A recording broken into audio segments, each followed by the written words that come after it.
नमः शिवाय। श्री शिव महापुराण कथा। प्रथमा विद्येश्वर संहिता प्रथम खंड पूर्वार्ध षोडशोऽध्यायः।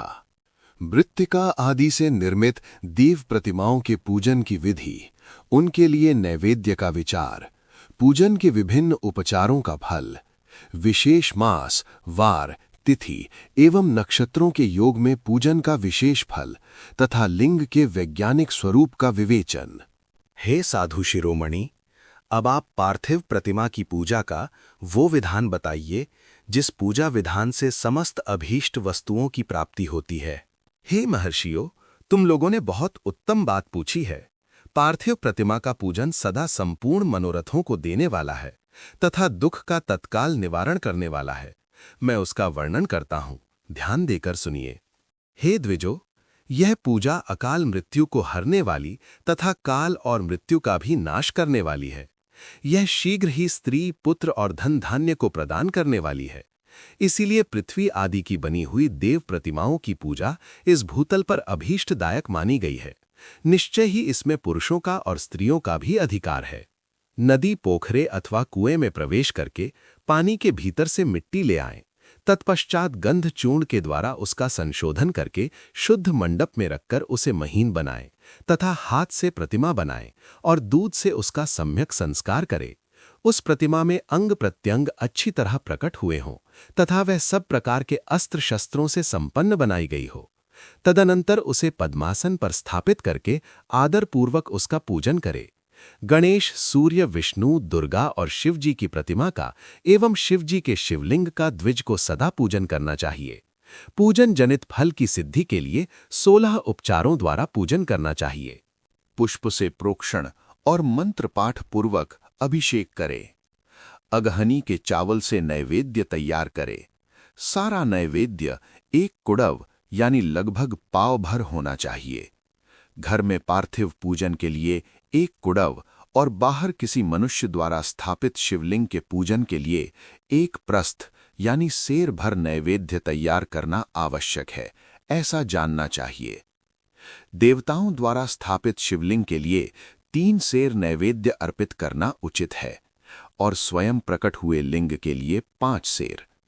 ऐसा करने से पूर्ण फल की प्राप्ति समझनी चाहिए। इससे दुगुना या तिगुना करने पर और अधिक फल प्राप्त होता है। इस प्रकार सहस्र बार पूजन करने से द्विज सत्यलोक को प्राप्त कर लेता है। 12 अंगुल चौड़ा, इससे दूना और 1 अंगुल अधिक अर्थात 25 अंगुल लंबा तथा 15 अंगुल ऊंचा जो लोहे या लकड़ी का बना हुआ पात्र होता है, उसे विद्वान पुरुष शिव कहते हैं। उसका 8वां भाग प्रस्थ कहलाता है, जो 4 कुड़व के बराबर माना गया है। मनुष्य द्वारा स्थापित शिवलिंग के लिए 10 प्रस्थ, ऋषियों द्वारा स्थापित शिवलिंग के लिए 100 प्रस्थ और स्वयंभू शिवलिंग के लिए 1 सहस्र प्रस्थ नैवेद्य निवेदन किया जाए तथा जल, तैल आदि एवं गंध द्रव्यों की भी यथा योग्य मात्रा रखी जाए तो यह उन शिवलिंगों की महापूजा बताई जाती है। देवता का अभिषेक करने से आत्मशुद्धि होती है, गंध से पुण्य की प्राप्ति होती है, नैवेद्य अर्पण करने से आयु बढ़ती है और तृप्ति होती है, धूप निवेदन करने से धन की प्राप्ति होती है, दीप दिखाने से ज्ञान का उदय होता है और तांबूल समर्पण करने से भोग की उपलब्धि होती है। इसलिए स्नान आदि 6 उपचारों को यत्नपूर्वक अर्पित करें। नमस्कार और जप, ये दोनों संपूर्ण अभीष्ट फल को देने वाले हैं। इसलिए भोग और मोक्ष की इच्छा रखने वाले लोगों को पूजा के अंत में सदा ही जप और नमस्कार करना चाहिए। मनुष्य को चाहिए कि वो सदा पहले मन से पूजा करके फिर उन उपचारों से पूजा करे। देवताओं की पूजा से उन देवताओं के लोकों की प्राप्ति होती है तथा उनके अवान्तर लोक में भी यथेष्ट भोग की वस्तुएं उपलब्ध होती हैं। हे द्विजो, अब मैं देव पूजा से प्राप्त होने वाले विशेष फलों का वर्णन करता हूं। आप लोग श्रद्धापूर्वक सुने। विघ्नराज गणेश की पूजा से भूलोक में उत्तम अभीष्ट वस्तु की प्राप्ति होती है। शुक्रवार को, श्रावण और भाद्रपद मासों की शुक्ल पक्ष की चतुर्थी को और पौष मास में शतभिषा नक्षत्र के आने पर विधि पूर्वक गणेश जी की पूजा करनी चाहिए। 100 या सहस्र दिनों में 100 या सहस्र बार पूजा करे। देवता और अग्नि में श्रद्धा रखते हुए किया जाने वाला उनका नित्य पूजन मनुष्यों को पुत्र एवं अभीष्ट वस्तु प्रदान करता है। वह समस्त पापों का शमन तथा भिन्न भिन्न दुष्कर्मों का विनाश करने वाला है। विभिन्न वारों में की हुई शिव आदि की पूजा को आत्मशुद्धि प्रदान करने वाली समझना चाहिए। वार या दिन, तिथि, नक्षत्र और योगों का आधार है। वह समस्त कामनाओं को देने वाला है। उसमें वृद्धि और क्षय नहीं होता है, इसलिए उसे पूर्ण ब्रह्म स्वरूप मानना चाहिए। सूर्योदय काल से लेकर दूसरे सूर्योदय काल आने तक एक वार की स्थिति मानी गई है, जो ब्राह्मण आदि सभी वर्णों के कर्मों का आधार है। विहित तिथि के पूर्व भाग में की हुई देव पूजा मनुष्यों को पूर्ण भोग प्रदान करने वाली होती है। यदि मध्याह्न के बाद तिथि का आरंभ होता है तो रात्रि युक्त तिथि का पूर्व भाग पितरों के श्राद्ध आदि कर्म के लिए उत्तम बताया जाता है। ऐसी तिथि का परभाग ही दिन से युक्त होता है, अतः वही देव कर्म के लिए प्रशस्त माना गया है। यदि मध्याह्न काल तक तिथि रहे तो उदय व्यापिनी तिथि को ही देव कार्य में ग्रहण करना चाहिए। इसी तरह शुभ तिथि एवं नक्षत्र आदि देव कार्य में ग्राह्य होते हैं। वार आदि का भली भांति विचार करके पूजा और जप आदि करने चाहिए। वेदों में पूजा शब्द के अर्थ की इस प्रकार योजना कही गई है। पूर्जयते अनेन इति पूजा। ये पूजा शब्द की व्युत्पत्ति है। पूह का अर्थ है भोग और फल की सिद्धि। वो जिस कर्म से संपन्न होती है उसका नाम पूजा है। मनोवांछित वस्तु तथा ज्ञान ये ही अभीष्ट वस्तुएं हैं। सकाम भाव वाले को अभीष्ट भोग अपेक्षित होता है और निष्काम भाव वाले को अर्थ, पारमार्थिक ज्ञान। ये दोनों ही पूजा शब्द के अर्थ हैं। इनकी योजना करने से ही पूजा शब्द की सार्थकता है। इस प्रकार लोक और वेद में पूजा शब्द का अर्थ विख्यात है। नित्य और नैमित्तिक कर्म कालांतर में फल देते हैं, किंतु काम्य कर्म का यदि भली भांति अनुष्ठान हुआ हो तो वो तत्काल फलदायक होता है। प्रतिदिन एक पक्ष, एक मास और एक वर्ष तक लगातार पूजन करने से उन कर्मों के फल की प्राप्ति होती है और उनसे वैसे ही पापों का क्रमशः क्षय होता है। प्रत्येक मास के कृष्ण पक्ष की चतुर्थी तिथि को की हुई महागणपति की पूजा एक पक्ष के पापों का नाश करने वाली और एक पक्ष तक उत्तम भोग रूपी फल देने वाली होती है। चैत्र मास में चतुर्थी को की हुई पूजा एक मास तक किए गए पूजन का फल देने वाली होती है, और जब सूर्य सिंह राशि पर स्थित हो उस समय भाद्रपद मास की चतुर्थी को की हुई गणेश जी की पूजा को एक वर्ष तक मनोवांछित भोग प्रदान करने वाली जानना चाहिए। श्रावण मास के रविवार को हस्त नक्षत्र से युक्त सप्तमी तिथि को तथा माघ शुक्ला सप्तमी को भगवान सूर्य का पूजन करना चाहिए। ज्येष्ठ तथा भाद्रपद मासों के बुधवार को श्रवण नक्षत्र से युक्त द्वादशी तिथि को तथा केवल द्वादशी को भी किया गया भगवान विष्णु का पूजन अभीष्ट संपत्ति को देने वाला माना गया है। श्रावण मास में की जाने वाली श्री हरि की पूजा अभीष्ट मनोरथ और आरोग्य प्रदान करने वाली होती है। अंगों एवं उपकरणों सहित पूर्वोक्त गौ आदि 12 वस्तुओं का दान करने से जिस फल की प्राप्ति होती है उसी को द्वादशी तिथि में आराधना द्वारा श्री विष्णु की तृप्ति करके मनुष्य प्राप्त कर लेता है। जो द्वादशी तिथि को भगवान विष्णु के 12 नामों द्वारा 12 ब्राह्मणों का षोडशोपचार पूजन करता है वह उनकी प्रसन्नता प्राप्त कर लेता है। इसी प्रकार संपूर्ण देवताओं के विभिन्न 12 नामों द्वारा 12 ब्राह्मणों का किया हुआ पूजन उन देवताओं को प्रसन्न करने वाला होता है। ऐश्वर्य की इच्छा रखने वाले पुरुष को कर्क की संक्रांति से युक्त श्रावण मास में नवमी तिथि को मृगशिरा नक्षत्र की योग में संपूर्ण मनोवांछित भोगों और फलों को देने वाली अंबिका का पूजन करना चाहिए। आश्विन मास के शुक्ल पक्ष की नवमी तिथि संपूर्ण अभीष्ट फलों को देने वाली है। उसी मास के कृष्ण पक्ष की चतुर्दशी को यदि रविवार पड़ा हो तो उस दिन का महत्व विशेष बढ़ जाता है। उसके साथ ही यदि आर्द्रा और महाआर्द्रा यानी सूर्य संक्रांति से युक्त आर्द्रा का योग हो तो उक्त अवसरों पर की हुई शिव पूजा का विशेष महत्व माना गया है। माघ कृष्ण चतुर्दशी को शिवजी की हुई पूजा संपूर्ण अभीष्ट फलों को देने वाली है। वो मनुष्यों की आयु बढ़ाती है, मृत्यु को दूर हटाती है और समस्त सिद्धियों की प्राप्ति कराती है। ज्येष्ठ मास में चतुर्दशी को यदि महार्द्रा का योग हो अथवा मार्गशीर्ष मास में किसी भी तिथि को यदि आर्द्रा नक्षत्र हो तो उस अवसर पर विभिन्न वस्तुओं की बनी हुई मूर्ति के रूप में शिव जी की जो 16 उपचारों से पूजा करता है, उस पुण्यात्मा के चरणों का दर्शन करना चाहिए। भगवान शिव की पूजा मनुष्यों को भोग और मोक्ष देने वाली है, ऐसा जानना चाहिए। कार्तिक मास में प्रत्येक वार और तिथि आदि में देव पूजा का विशेष महत्व है। कार्तिक मास आने पर विद्वान पुरुष दान, तप, होम, जप और नियम आदि के द्वारा समस्त देवताओं का षोडशोपचारों से पूजन करे। उस पूजन में देव प्रतिमा, ब्राह्मण तथा मंत्रों का उपयोग आवश्यक है। ब्राह्मणों को भोजन कराने से वो पूजन कर्म संपन्न होता है। पूजक को चाहिए कि वो कामनाओं को त्याग कर पीड़ा रहित, शांत हो देवाराधन में तत्पर रहे।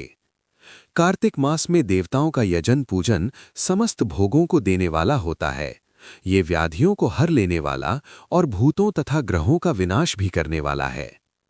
कार्तिक मास के रविवारों को भगवान सूर्य की पूजा करने और तेल तथा कपास का दान करने से मनुष्यों के कोढ़ आदि रोगों का नाश होता है। हर्रे, काली मिर्च, वस्त्र तथा दूध आदि के दान से और ब्राह्मणों की प्रतिष्ठा करने से क्षय के रोग का नाश होता है। दीप और सरसों के दान से मिर्गी का रोग मिट जाता है।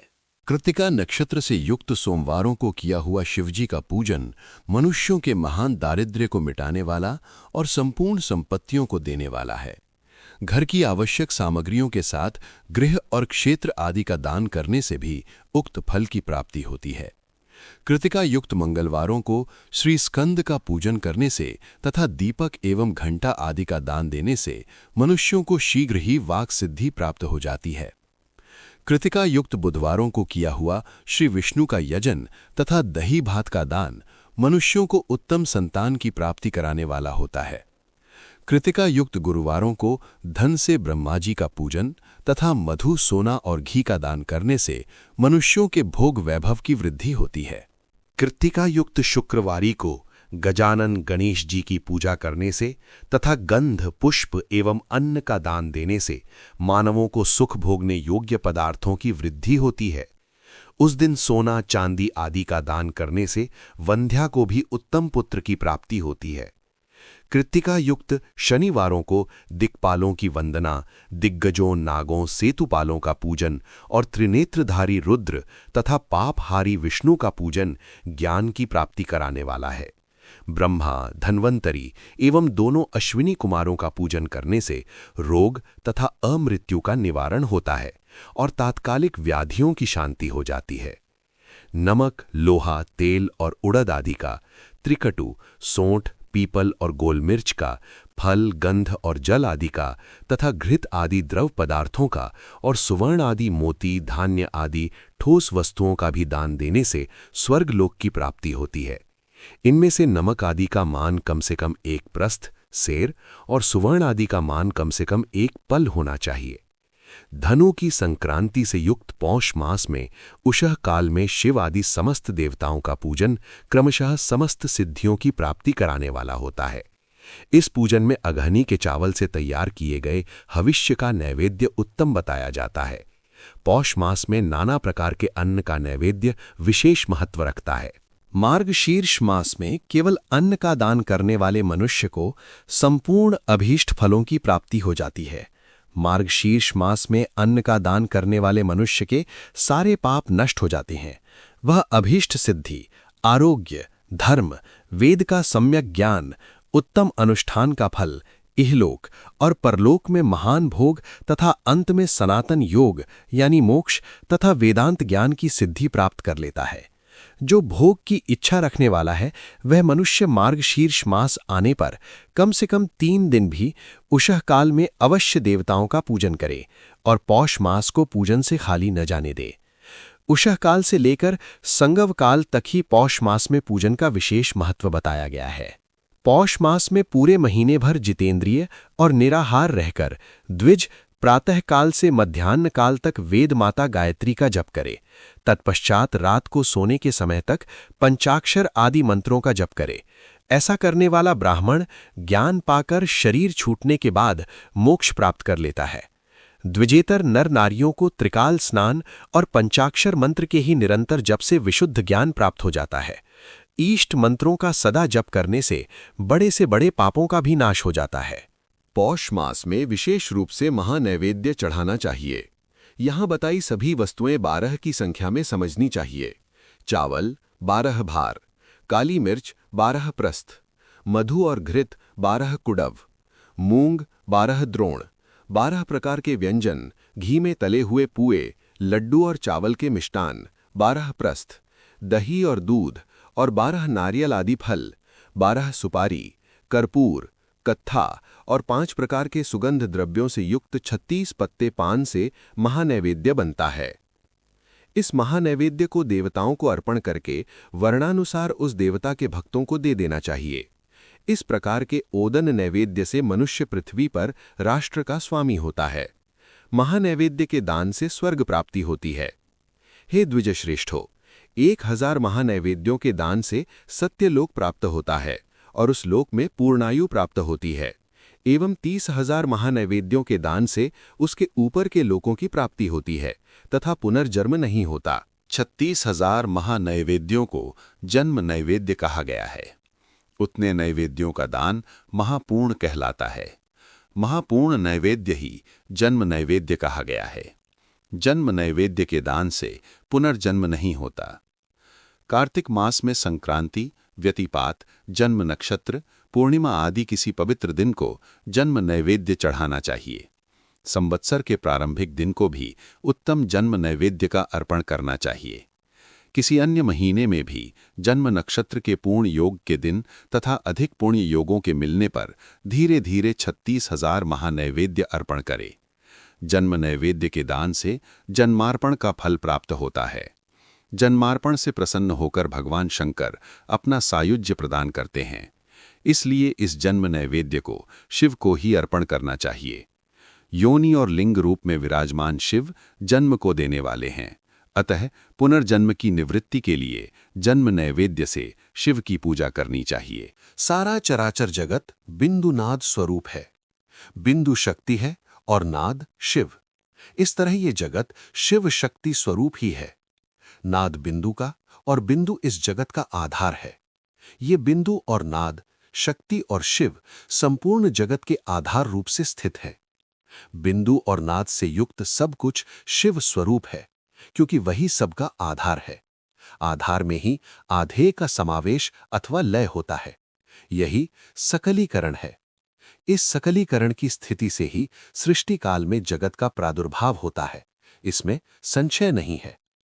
शिवलिंग बिंदु नाद स्वरूप है, अतः उसे जगत का कारण बताया जाता है। बिंदु देवी है और नाद शिव। इन दोनों का संयुक्त रूप ही शिवलिंग कहलाता है। अतः जन्म के संकट से छुटकारा पाने के लिए शिवलिंग की पूजा करनी चाहिए। बिंदु रूपा देवी उमा माता हैं और नाद स्वरूप भगवान शिव पिता। इन माता पिता के पूजित होने से परमानंद की ही प्राप्ति होती है।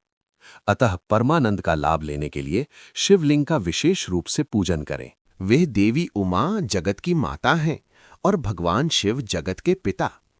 जो इनकी सेवा करता है उस पुत्र पर इन दोनों माता पिता की कृपा नित्य अधिकाधिक बढ़ती रहती है। वे पूजक पर कृपा करके उसे अपना आंतरिक ऐश्वर्य प्रदान करते हैं। अतः हे मुनीश्वरों, आंतरिक आनंद की प्राप्ति के लिए शिवलिंग को माता पिता का स्वरूप मानकर उसकी पूजा करनी चाहिए। भर्ग शिव पुरुष रूप है और भर्गा शिवा अथवा शक्ति प्रकृति कहलाती है। अव्यक्त आंतरिक अधिष्ठान रूप गर्भ को पुरुष कहते हैं और सुव्यक्त आंतरिक अधिष्ठान भूत गर्भ को प्रकृति। पुरुष आदि गर्भ है, वह प्रकृति रूप गर्भ से युक्त होने के कारण गर्भवान है, क्योंकि वही प्रकृति का जनक है।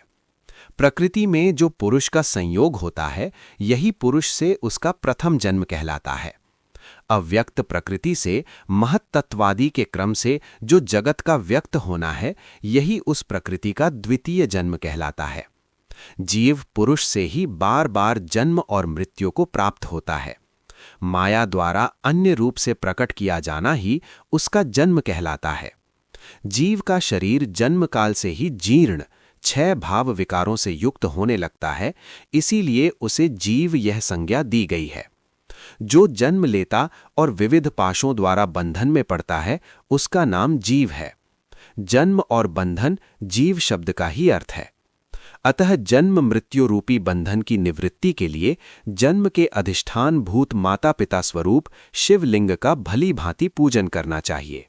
शब्दादि पंच तन्मात्राओं तथा पंचेंद्रियों से विषय ग्रहण करने से भ अर्थात वृद्धि को गच्छति अर्थात प्राप्त होती है।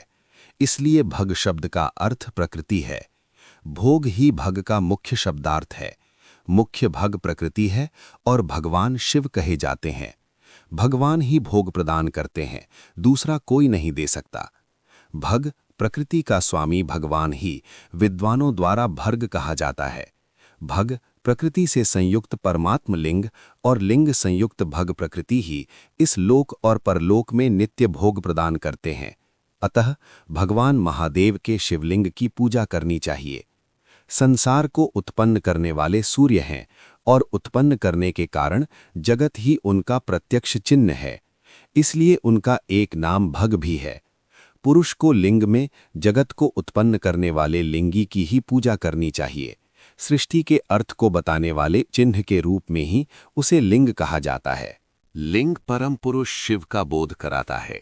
इस प्रकार शिव और शक्ति के मिलन के प्रतीक को ही शिवलिंग कहा गया है। अपने चिह्न के पूजन से प्रसन्न होकर महादेव उस चिह्न के कार्य रूप जन्मादि को समाप्त कर देते हैं तथा पूजक को पुनर्जन्म की प्राप्ति नहीं होती। अतः सभी लोगों को यथा प्राप्त बाह्य और मानसिक षोडशोपचारों से शिवलिंग का पूजन करना चाहिए। रविवार को की गई पूजा पुनर्जन्म का निवारण कर देती है। रविवार को महालिंग की प्रणव अर्थात ओम से ही पूजा करनी चाहिए। उस दिन पंचगव्य से किया गया अभिषेक विशेष महत्व का होता है। गोबर, गोमूत्र, गोदुग्ध, उसका दही और गोघृत ये पंचगव्य कहे जाते हैं। गाय का दूध, गाय का दही और गाय का घी, इन तीनों को पूजन के लिए शहद और शक्कर के साथ पृथक पृथक भी रखे और इन सब को मिलाकर सम्मिलित रूप से पंचामृत भी तैयार कर ले। इनके द्वारा शिवलिंग का अभिषेक एवं स्नान कराए। फिर गाय के दूध और अन्न के मेल से नैवेद्य तैयार करके प्रणव मंत्र के उच्चारण पूर्वक उसे भगवान शिव को अर्पित करे। संपूर्ण प्रणव को ध्वनिलिंग कहते हैं। स्वयंभू लिंग नाद स्वरूप होने के कारण नादलिंग कहा गया है। यंत्र या अर्घा बिंदु स्वरूप होने के कारण बिंदु लिंग के रूप में विख्यात है। उसमें अचल रूप से प्रतिष्ठित जो शिवलिंग है वो मकार स्वरूप है, इसलिए मकार लिंग कहलाता है। सवारी निकालने आदि के लिए जो चर लिंग होता है वो उकार स्वरूप होने से उकार लिंग कहा गया है तथा पूजा की दीक्षा देने वाले जो गुरु या आचार्य हैं उनका विग्रह अकार का प्रतीक होने से अकार लिंग माना गया है। इस प्रकार प्रणव में प्रतिष्ठित अकार, उकार, मकार, बिंदु, नाद और ध्वनि के रूप में लिंग के 6 भेद हैं। इन 6 लिंगों की नित्य पूजा करने से साधक जीवन मुक्त हो जाता है, इसमें संशय नहीं है। भक्तिपूर्वक की गई शिव पूजा मनुष्यों को पुनर्जन्म से छुटकारा दिलाती है। रुद्राक्ष धारण से 1/4, विभूति अर्थात भस्म धारण से आधा, मंत्र जप से 3/4 और पूजा से पूर्ण फल प्राप्त होता है। शिवलिंग और शिवभक्त की पूजा करके मनुष्य मोक्ष प्राप्त करता है। हे द्विजो, जो इस अध्याय को ध्यानपूर्वक पढ़ता सुनता है उसकी शिव भक्ति सुदृढ़ होकर बढ़ती रहती है। आपको हमारी वीडियो कैसी लगी? इसे लाइक करें, शेयर करें, कमेंट करें। हमारे चैनल को सब्सक्राइब करें और बेल आइकन को दबाएं ताकि आपको समय समय पर नोटिफिकेशन मिलता रहे।